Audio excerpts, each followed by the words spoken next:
This is our first morning here. It's a few days before we start filming, so we're just sort of having a little recce look around. And this is what's known as Rocket Park, which obviously doesn't leave too much to the imagination. This is essentially Saturn V. Now Saturn V as a rocket apparently is in here, and if that's anything to go by, then this hangar's going to be pretty big. I don't want this enormous artist interpretation.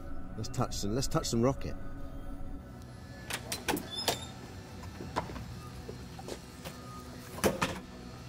Holy God.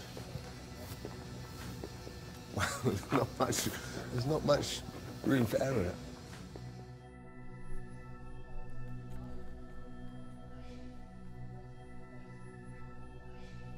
You couldn't turn it down. Like you couldn't turn down the opportunity to go up.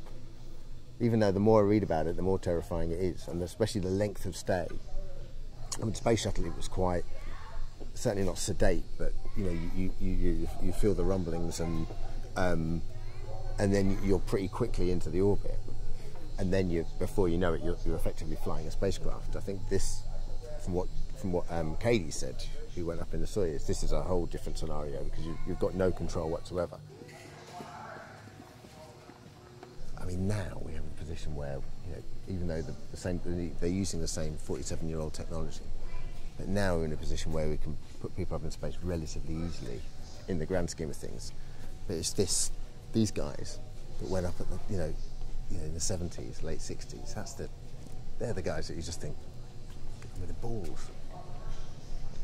From what the guys are saying as well, there's no countdown. I don't know if there would have been countdown for the Saturn mission, but there's no countdown in Russia. So they just sit there for hours, and then they effectively say we're going to go in a minute, and then they just take off.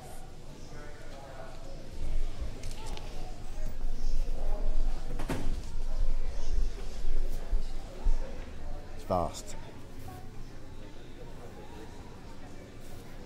And you know, 70 years ago, mankind was trying to kill each other in little small propeller airplanes, and yet within 20 years after that,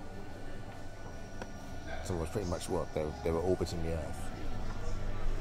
For me, it was more about the space shuttle taking off, because the moon landings you grew up knowing it had happened, whereas the space shuttle, I remember being at school and school stopped and we all watched it. We all watched effectively a plane take off from Earth, really, attached to an enormous big rocket. That was the moment for us, because it was that, at least my generation in the 80s was just, I'll never forget the first space shuttle launch. That's why the people are fascinated with war. It's you know, you're asking ordinary people to do the most extraordinary things, and you know what mankind's capable of in a good way.